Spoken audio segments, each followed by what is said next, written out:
Só da igreja da paz do Senhor. Amém.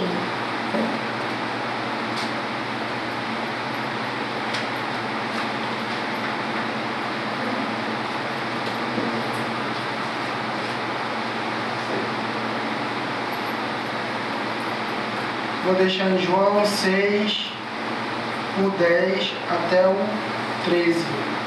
Digam a todos que se sentem no chão, disse Jesus. Então todos se sentaram, havia muita grama naquele lugar. Estavam ali quase 5.000 homens. Em seguida Jesus pegou os pães, deu graças a Deus e os distribuiu a todos. E fez o mesmo com os peixes. E todos comeram à vontade. E quando ficaram satisfeitos, ele disse aos discípulos: para não se perder nada, recolham os pedaços que sobraram. Eles juntaram os pedaços e encheram 12 cestos com o que sobrou dos 5 pães. Amém? Amém, Jesus. Glória. Aleluia.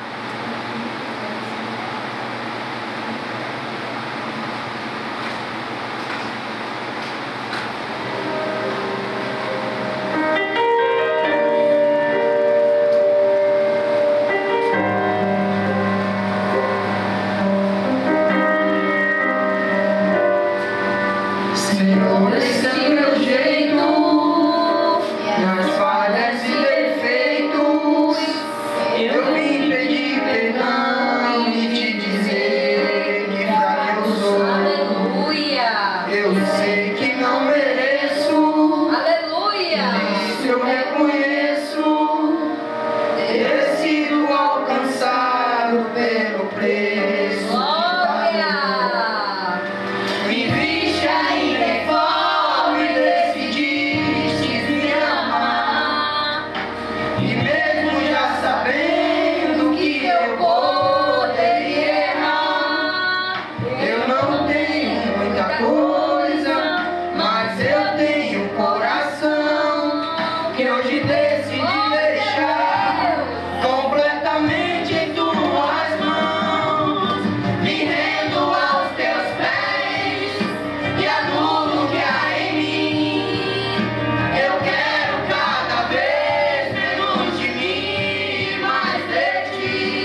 sol. Junto ao poço estava eu, quando ao mesmo tempo viu a sede que havia em mim. Sempre ouvi, conheceu e me ofereceu uma água que jorra sem fim. Aleluia! Dá-me de beber, pois tenho sede. Não quero mais estar em outras fontes. Não precisarei aqui voltar pra minha sede saciar. Uma vez que eu já ouvi Deus falar. Porém a minha alma esperou. Aleluia, Jesus! A fonte da vida que me encontrou. És tudo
deixar uma saudação, amém? Glória. Mais uma vez, a igreja com a paz do Senhor. Amém. Gálatas capítulo 4, versículo 4 e 5 diz assim. Gálatas 4, versículo 4 e 5 fala assim. Mas quando chegou a plenitude dos tempos, Deus enviou seu Filho, nascido de mulher, nascido sob a lei, para resgatar os que estavam debaixo da lei, a fim de que recebêssemos a doação de filho. E ele vai ratificar aqui em Efésios capítulo 1, versículo 9 e 10, ele diz assim: Ele nos revelou o mistério da vontade, da sua vontade, ele, Deus no caso, segundo o seu propósito, que ele apresentou em Cristo, de fazer convergir nele, na dispensação da plenitude dos tempos, todas as coisas, tanto as do céu como as da terra. Amém? Amém. Eu só quero essa expressão que o apóstolo Paulo usou, plenitude dos tempos. O que Paulo quis dizer aqui, essa expressão que ele usa tanto em Gálatas como em Efésios, plenitude dos tempos significa que Jesus chegou no momento exato. Aleluia. Plenitude dos tempos significa que ele não chegou depois ou chegou antes. Jesus, ele chegou no momento exato. E Paulo vai dizer por que ele chegou no momento exato. Porque o povo estava debaixo da lei. Da lei que apontava, da lei que discriminava. Então Cristo chegou no momento exato. E aí eu quero me distanciar do texto, porque o texto vai dizer qual o propósito da plenitude dos tempos. Então eu quero, talvez se eu estiver cometendo heresia, o Senhor me perdoe aqui. O texto se refere a esse propósito, que ele chegou para tirar o povo debaixo da lei, que vivia opresso sob a lei de Moisés, sob a lei mosaica. Mas eu quero me distanciar do texto dizendo assim, que Jesus vai chegar na sua vida no momento exato. Aleluia. Glória a Deus. Se você está pensando que ele vai chegar depois ou antes, ele vai chegar no momento exato. Porque o momento é dele, o tempo é dele. Aleluia. Então Jesus chegou no tempo dele, não é o meu tempo, não é o seu tempo. E mais uma vez reforçando, se você está pensando que ele vai chegar antes ou depois, ele vai chegar no momento exato. E quando ele chega no momento exato, significa a plenitude dos tempos, é que ele vai fazer algo para a honra e a glória dele. Aleluia. Então aguarde o momento exato de Jesus Cristo. Ele não está na obediência do meu tempo. O tempo é dele, o momento é dele. O momento quer dizer o exato momento. Jesus vai chegar no exato momento. Então fique tranquila, fique tranquilo, porque o momento é dele e o tempo é dele. Amém? Amém. Muito obrigado pela oportunidade. Glória a Deus.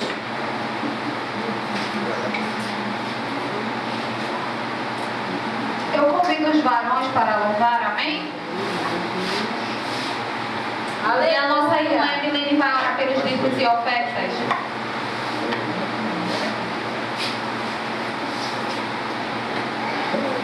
Bora, Fernando. Você quer vir também, louvar ele? Saudade a igreja uma vez com a paz do Senhor. Amém. Na presença do Senhor, porque as crianças louvando. E aí você sentindo a presença do Senhor, a pureza, né? A pureza das crianças louvando. Que coisa tremenda, viu? É uma coisa tremenda. E eu senti na presença do Senhor o louvor das crianças. Porque diz que o verdadeiro louvor, né? A boca das crianças é perfeita. E eu estava sentindo a presença do Senhor tão grande, essas crianças louvando aqui. Deus, Ele é fiel. Aleluia. Né? Senhor, nosso Deus, nosso Pai, estamos aqui te apresentando, Senhor, dizimista e ofertante da tua casa, Senhor. Vai abençoando cada um que vai dizimar, ofertar. Pai querido, vai abrindo porta também, aqueles que estão precisando, Senhor, que estão desempregados. Vai abrindo, Pai querido, vai abençoando cada um nesta noite, Pai querido. E aqui eu te agradeço em nome de Jesus. Amém. Amém.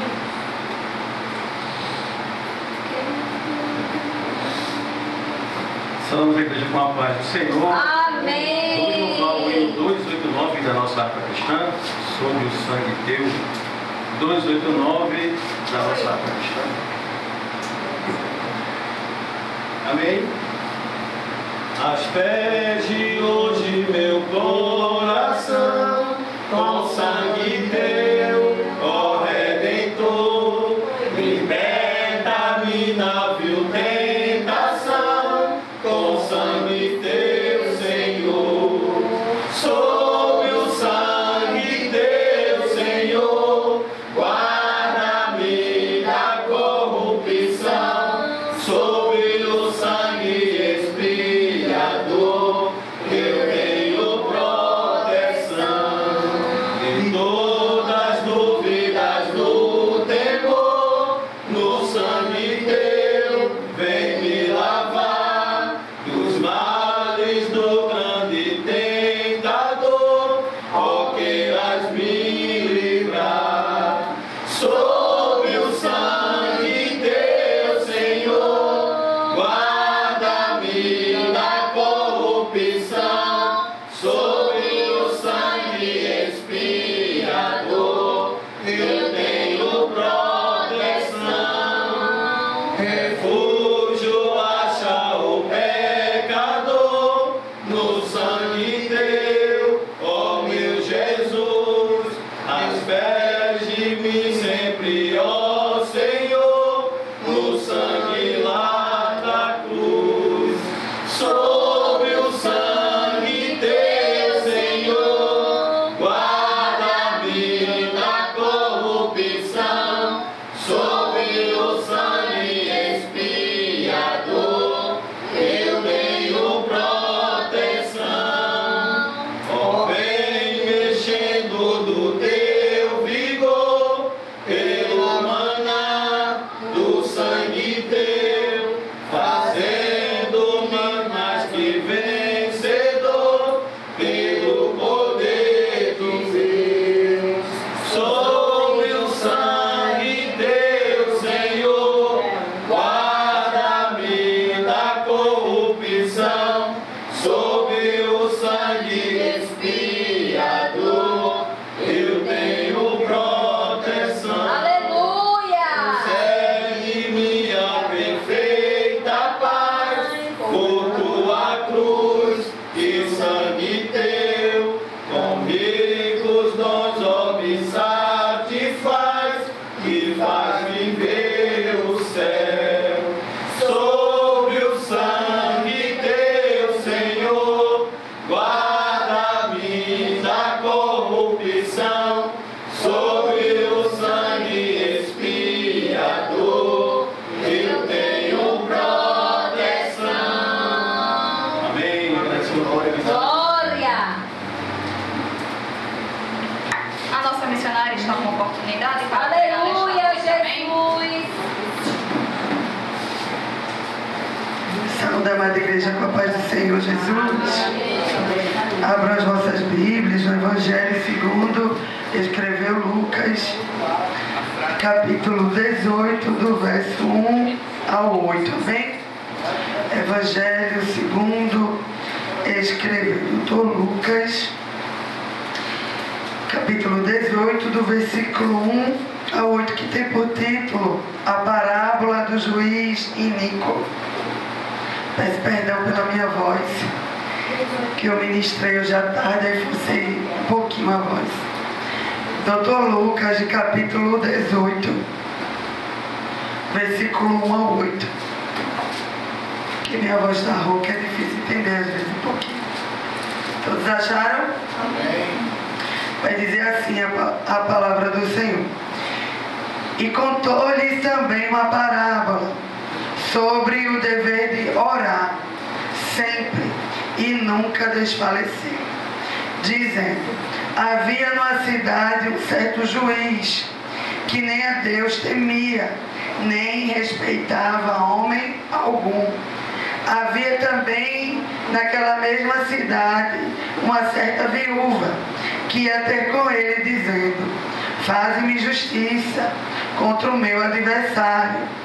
E por algum tempo não quis, mas depois disse consigo: ainda que não tema a Deus e nem respeite os homens, todavia, como esta viúva me molesta, hei de fazer justiça, para que enfim não volte e não me importune muito. Disse o Senhor: ouve o que diz o injusto juiz, e Deus não fará justiça aos seus escolhidos, que clamam a Ele de dia e de noite, ainda que tardio para com eles? Digo-vos que depressa lhes fará justiça, quando porém vier o Filho do Homem. Porventura achará fé na terra? Você está dando glória a Ele? Glória. Eu disse: Senhor, que eu vou levar para o teu povo hoje de noite. Aí o Senhor disse: abre a Bíblia que eu vou te mostrar o que eu quero falar com o povo nesta noite hoje. Querido, Jesus, ele falava muito com o povo através de parábolas. E ele estava explicando aqui a importância da oração. Como é importante a gente orar. Como é importante a gente insistir na oração. Às vezes a gente ora por um algo e a gente vê o tempo passar. Obrigada. A gente vê o tempo passar e a gente quer desistir daquilo. Porque a gente, ser humano, é muito fácil de desistir de algo. Muitas das vezes a gente não consegue aquilo que a gente almeja, porque no primeiro não, a gente quer desistir. Aí ele traz essa reflexão pra gente e me fez me lembrar uma vitória que eu recebi essa semana. Fazia 7 anos, né? Que eu estava numa peleja. E o coração da pessoa se endureceu. E eu disse: Senhor, faz 7 anos que eu estou na porta. O direito é meu. Eu que fui injustiçada, eu preciso dessa vitória, Senhor. 7 anos não teve um tempo que foram se passando os anos. E eu dizia assim para Deus: eu não vou orar por isso mais não. Eu oro tanto. Te busco tanto.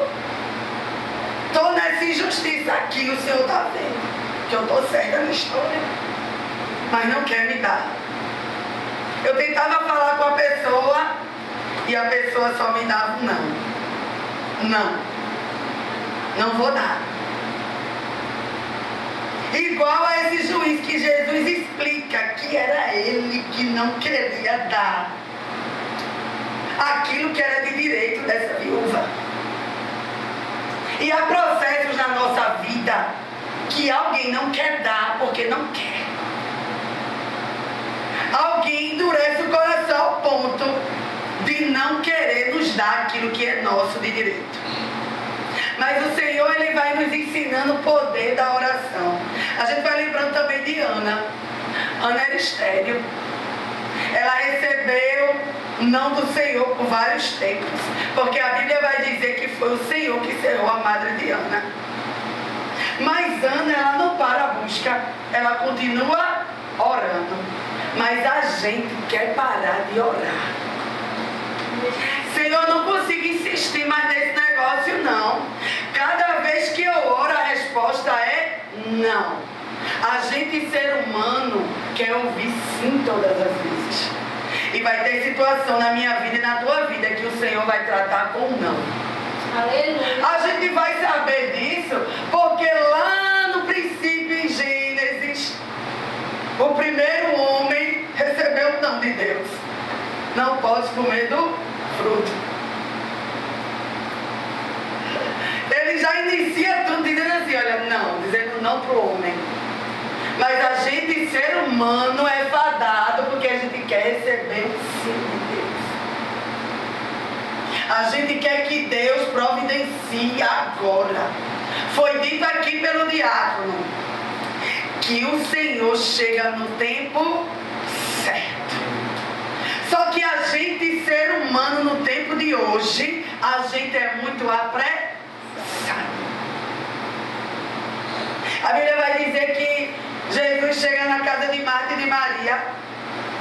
Aí Marta está lá querendo servir Jesus, né? Aí está naquela ansiedade todinha. E Maria está lá nos pés de Jesus, ouvindo Jesus falar. Mas Marta está tão acelerada porque ela estava servindo a Jesus também. Mas ela queria preparar o melhor banquete para Jesus.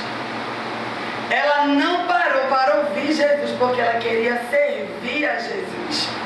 Muitas das vezes na nossa vida a gente não ouve Jesus, porque nesse século de hoje a gente está muito na correria, muito no automático.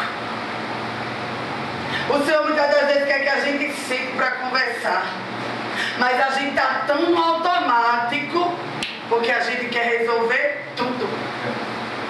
Eu dizia, Senhor, te busco na madrugada. E a gente, quando está certo numa história, a gente fica no choramingo com Deus. Mas eu estou certo, não é? A gente fica tão manhoso, mas eu estou certo, o direito é teu. E era um não atrás do outro. E eu disse, Senhor, já se passaram tantos anos. Aí quando eu retornei à oração pelaquela causa, o Senhor teve pressa em fazer. Aleluia. E dentro de dias,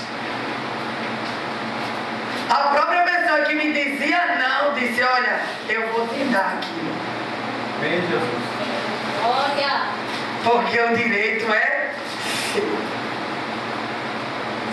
Se eu tivesse parado de orar, se eu tivesse parado de insistir, aí Jesus, ele fala, havia numa cidade um certo juiz, de coração duro, um juiz que não obedecia a Deus, nem a homem nenhum. Não tem aquela pessoa que diz, ninguém manda em mim, eu faço o que eu quero, do jeito que eu quero. Era aquele juiz. Eu só dou quando eu quiser. Eu só faço como eu quero. Mas o direito é da viúva. Ela tinha direito. E o adversário dela estava tentando levar aquilo que era dela. Não tem aquela situação que você sabe que tem direito em algo e tem alguém querendo tomar aquele algo que é seu por direito. Mas a Bíblia vai dizer que havia essa viúva e ela vai bater na porta do juiz. Olha, faz justiça na minha causa. A minha causa é essa aqui, ó. E o meu adversário quer ter direito naquilo que não tem. Veja a minha causa. Revogue a minha causa.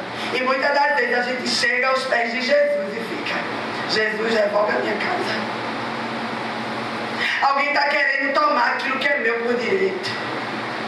Resolve, Jesus. Eu estou com essa pendência aqui. Resolve para mim. E ele enfatiza isso com os discípulos, que a oração é importante.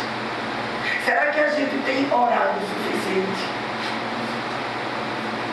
Muitas das vezes nessa rotina do dia a dia a gente só tem 5 minutos para Jesus. Mas a gente quer que Jesus resolva o nosso problema. A gente passa o dia todinho fazendo tudo o que queremos, mas não buscamos a Jesus como devemos buscar. Mas aquela mulher, ela fica insistindo. E ela recebe não vou fazer. Eu não faço nem o que Deus quer, quem dirá que essa mulher está me pedindo. Vou fazer não. Mas Jesus vai ensinando que a insistência daquela mulher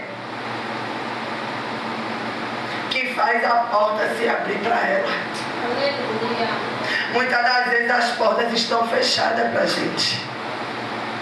Mas a gente está num costume, como eu falei, automático. Eu vou pedir hoje por essa causa.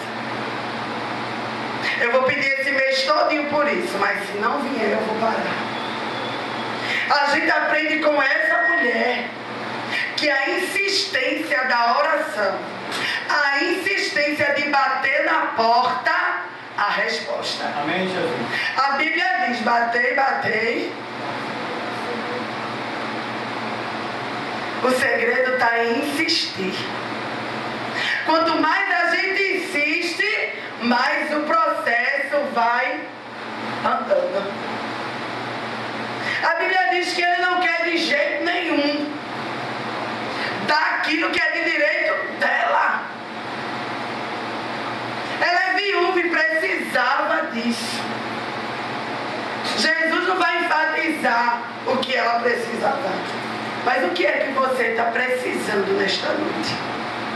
Que há muito tempo você está pedindo. Que há muito tempo você pensa até em desistir de pedir. Mas Jesus te ensina nesta noite. Persevera na tua oração. Amém, Jesus. A gente vai ver que mulheres e homens de Deus na Bíblia alcançaram aquilo que tanto almejavam por conta da oração. Quem diria que Ana ia gerar? Todo ano ela subia para prestar culto. Todo ano era uma afronta. Todo ano era humilhação. Todo ano era uma perseguição. E o próprio Deus dando não para Ana. Não, não, não, não. Mas chegou um dia. De Ana nem ter voz mais para pedir. O Senhor ouviu Ana. E o Senhor resolve dar um sim a Ana. O que será que eu e você parou? Se a gente pensar e nos analisarmos o que a gente parou de pedir para Deus. O que a gente deixou lá no cantinho e disse, eu não vou insistir mais não, porque não tem jeito para mim. A gente aprende com essa parábola que se a gente insistir mais um pouquinho, as coisas vão se resolver. Amém, Jesus. A Bíblia vai dizer que ele se irrita com ela. Por algum tempo ele não quis, mas dizia consigo mesmo, ainda que não tema a Deus e nem respeite os homens, todavia esta viúva me molesta. Hei de fazer justiça para que enfim não volte e não me importune muito. Ela aperreou tanto o juízo daquele homem, que não temia ninguém. Não tem aquela criança que a gente estava com o pirulito. Aí diz assim, não é hora para dar. Mas a criança irrita tanto. Se joga no chão. Ah, porque eu quero, não cala a boca. Às vezes a gente tem que dar uma de criança. Às vezes a gente tem que estar ali naquele processo de irritar alguém, de insistir com algo, para ver se amolece o coração de alguém. Mas tu crê que nesta noite de hoje, Deus ainda muda a situação? Meu Deus. A Bíblia diz que Isaías chegou para Ezequias e disse, olha, arruma a tua casa porque tu vai morrer. Não é verdade? A Bíblia diz que Ezequias se deita para a parede. Vai conversar com Deus. Aí Deus vai, revoga a sentença de Ezequias. Aí diz, ó Isaías, volta lá. Diz para ele que eu vou acrescentar mais 15 anos de vida para ele. O que uma oração não faz na vida de alguém? O que a fé não faz? Hoje eu estava num ciclo de oração. E ciclo de oração é lugar para testemunho. Aí a vice-dirigente levantou e disse, gente, fazia um tempo que eu tinha um desejo de ter um carro.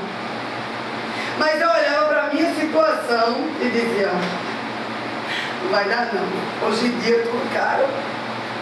E eu contava para Jesus todos os dias, Jesus, eu quero meu carro assim. E eu não quero de anos atrás não, eu quero de 2025. Senhor, me dá condições. Aí todo mês eu ia para a concessionária e dizia assim, olha, eu quero esse carro ali. Aí a pessoa, olha, a entrada é tanta. Ela olhava assim para a conta dela, andar não. Aí ela ia para o centro de oração de novo e dizia, mas Senhor, a tua palavra diz que as bênçãos correm atrás da gente. Não é a gente que corre atrás delas. Mas o Senhor sabe que eu quero um carro. Eu preciso de um carro, Senhor, para fazer a obra. Aí ela ia, olhava para o carro e dizia, eu quero aquele carro. Ô Senhor, me dá aquele carro para mim. Ela disse, a cor é cinza, eu quero ele cinza. Ele bonito e do ano 2025, não quero dos outros anos não. Mas sempre quando ela ia, nada. Ela disse que do nada ela viu um anúncio. O carro, praticamente novo, só tinha andado 17 quilômetros, ela falou. Aí o carro ainda estava no plástico ainda. Ela foi lá na casa da mulher que estava vendendo. Aí ela disse, moça, eu quero comprar esse carro. É igualzinho ao carro que eu estou buscando. Olha, desde o ano começou, todo mês eu vou na concessionária. E nada, eu só recebo um não. E a senhora está com o carro igualzinho que eu quero. E eu orei a Deus. E Deus disse que eu viesse aqui. Aí ele disse assim, olha, eu só estou com isso aqui para dar de entrada. E para as parcelas eu só tenho X. Aí ela disse que a mulher ia lá dentro. Ela disse, olha, você não tem mais um pouquinho não. Veja aí na sua conta, peça alguém, algum parente, alguém deve ter. Aí ela, tá certo, eu vou ver aqui. O povo, não. Ela falou, Senhor, mas o Senhor não disse que se eu viesse aqui, o Senhor ia me dar? É porque a gente é muito inquieto. Aí a mulher foi lá dentro, aí demorou, quando a mulher voltou, disse, o carro é seu, leva o carro. Aí ela olhou para o marido dela e disse, tá vendo? Se eu não tivesse insistido, a gente não ia levar um carro de 2025. Ainda tá novo, que tá com plástico, não tira o plástico não, viu moça? Quem vai tirar o plástico sou eu. Ela disse, igreja, Deus realiza sonhos ainda. É porque às vezes a gente é tão incrédulo que a gente olha para a nossa conta, eu mesmo olho para a minha, só vejo zero, né? E vejo uns sonhos que eu tenho, aí eu digo assim, Senhor, com esse zero da minha conta bancária, eu não chego nem aqui na esquina. Mas eu tenho esse sonho aqui. O Senhor realiza sonho, um dia o Senhor vai realizar. Aí ela chegou contando e disse, olha igreja, o carro está lá na casa da mulher, já dei a entrada. A mulher mandou ir pegar hoje. Só que eu disse, em primeiro lugar, eu vou para a minha obrigação, que é de estar na casa de Deus fazendo a obra. O carro vai esperar, porque a bênção já é minha, vai vir até a mim. Mas a obra de Deus em primeiro lugar.